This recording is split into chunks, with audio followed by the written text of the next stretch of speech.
ada 4 hal yang disampaikan oleh Rasulullah SAW, nasihat dan wasiat beliau kepada para sahabatnya, kepada kita kaum muslimin.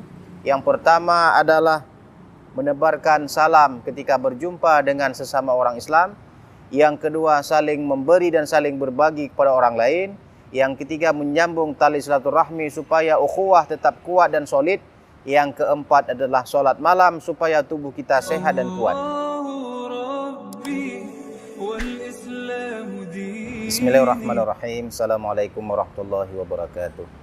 Alhamdulillah wassalatu wassalamu ala Rasulillah wa ala alihi wa sahbihi wa mawalah. Puji syukur kita panjatkan kepada Allah Subhanahu wa taala atas limpahan rahmat, karunia dan keberkahan kepada kita semua.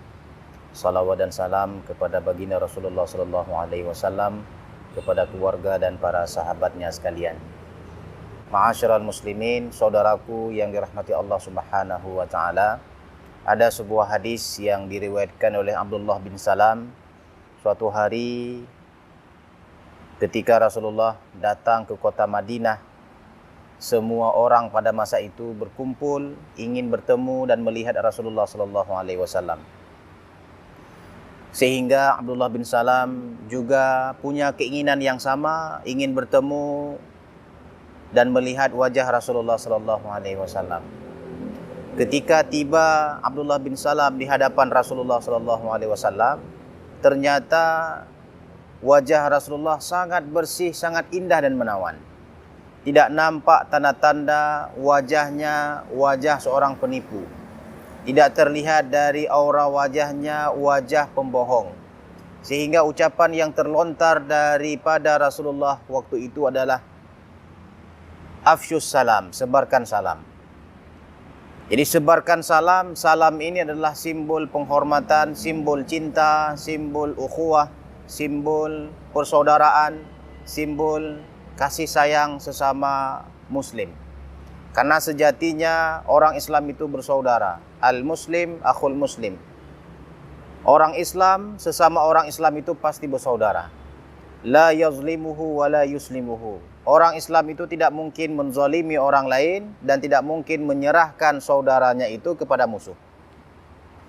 Oleh karena itu, ketika kita bertemu dengan saudara kita, baik itu di jalan, di pajak, di halte, di terminal, ataupun di sekolah, di kantor-kantor, sejatinya orang Islam itu harus menyebarkan salam. Karena salam ini adalah tanda cinta dan tanda kasih sayang. Islam itu mengajarkan kita untuk bersikap saling cinta dan saling sayang. Salah satu rumus supaya kita saling menyayangi adalah dengan menyebarkan salam. Tidak boleh sombong, tidak boleh cuek. Yang kedua, kata Rasulullah, wa at'imut ta'am, berikan makanan. Memberikan makanan kepada orang lain adalah simbol cinta supaya dicintai. Kata Rasulullah di dalam hadis yang lain, tahadu tahabbu. Seringlah memberi hadiah, maka kamu akan dicintai. Maka orang yang sering berbagi makanan, memberi sedekah, maka dia akan dicintai oleh orang lain. Orang lain akan menyayanginya, menyukainya dan mencintainya. Yang ketiga, kata Rasulullah, wasilul arham, sambunglah tali silaturahmi. Allah sangat benci kepada orang-orang yang memutuskan tali silaturahmi. 3 hari saja tidak mengobrol, tidak menegur, tidak bercakap ketika bertemu, Allah marah. Apalagi berminggu-minggu, berbulan-bulan, tidak saling menyapa, tidak saling menegur antara satu dengan yang lainnya. Jadi menyambung tali silaturahmi dengan orang-orang yang sudah terputus hubungan tali silaturahminya. Karena sejatinya Islam ini adalah agama yang membawa kepada kedamaian, bukan membawa kepada permusuhan ataupun kebencian.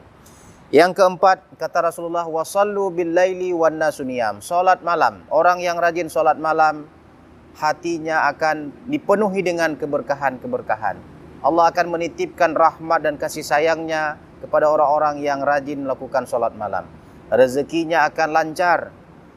Kemudian salah satu cara supaya orang cinta dengan kita adalah dengan melakukan salat malam. Orang yang rajin salat malam, rezekinya lancar, ilmunya berkah, hatinya bersih, kesehatannya bagus, bahkan tubuhnya kuat dan sehat karena terhindar dari berbagai macam penyakit.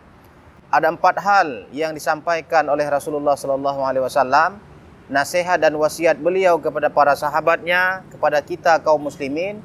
Yang pertama adalah menebarkan salam ketika berjumpa dengan sesama orang Islam. Yang kedua, saling memberi dan saling berbagi kepada orang lain. Yang ketiga, menyambung tali silaturahmi supaya ukhuwah tetap kuat dan solid. Yang keempat adalah solat malam supaya tubuh kita sehat dan kuat. Mungkin hanya ini yang dapat kami sampaikan. Kami akhiri. Assalamualaikum warahmatullahi wabarakatuh.